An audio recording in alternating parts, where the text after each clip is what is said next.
A paz do Senhor. Hoje nós vamos mergulhar em Gênesis capítulo 14. E olha, essa é uma passagem que parece uma história de ação, mas ela vai muito, muito além de uma simples batalha. É aqui que a gente aprende sobre responsabilidade, sobre o poder de Deus nas nossas lutas e o mais profundo, sobre o sacerdócio eterno do nosso Senhor Jesus Cristo. A história já começa no meio de uma crise, de um problemão.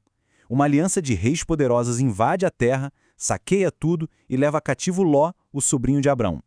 Quando a notícia chega, a reação de Abrão é imediata. Sem hesitação, sem pensar duas vezes, ele parte para a ação. E aqui, veja bem, já temos a primeira grande lição para a nossa vida. Ter fé em Deus não significa ficar de braços cruzados diante da injustiça. De jeito nenhum, especialmente quando a nossa família está em jogo. Pense comigo. Abrão era um homem de paz, um peregrino. Ele vivia em tendas, esperando a pátria celestial que Deus prometeu. Mas, na hora em que a justiça precisou ser defendida, ele se levantou como um verdadeiro guerreiro. Isso nos ensina que o povo de Deus ama a paz, mas também é chamado para agir com coragem e defender os seus. Então, Abrão vai para a batalha, mas o foco da história muda muito rápido. Sai da coragem de Abrão e vai direto para a fonte da vitória dele, o poder que vem de Deus.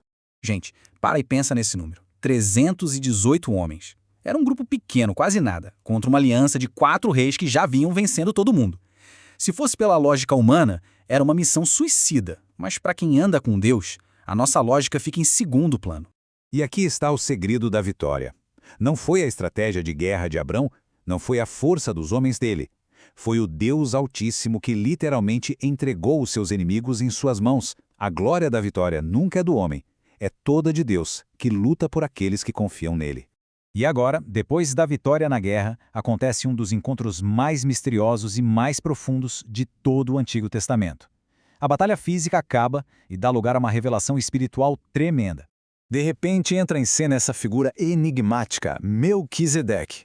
O nome dele já diz tudo. Em hebraico significa rei de justiça.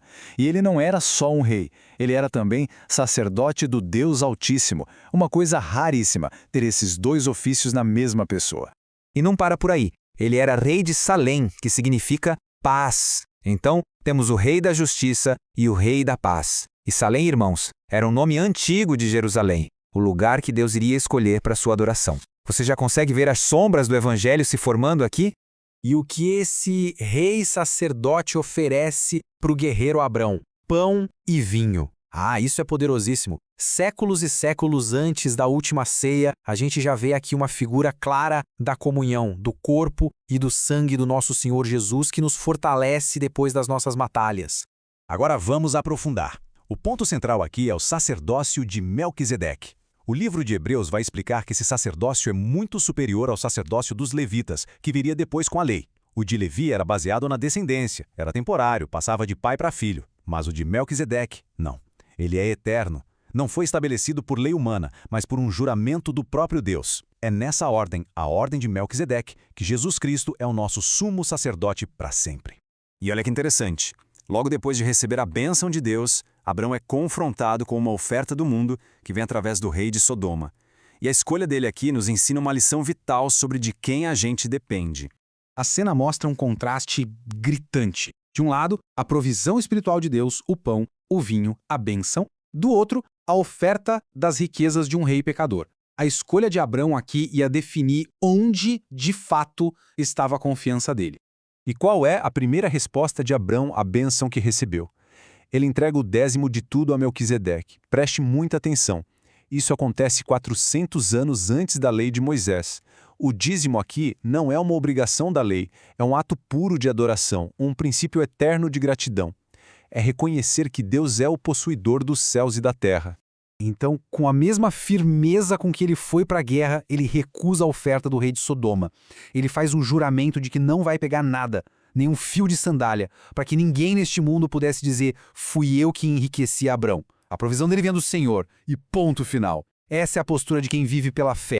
E é por isso que Gênesis 14 nos deixa com essa reflexão tão forte.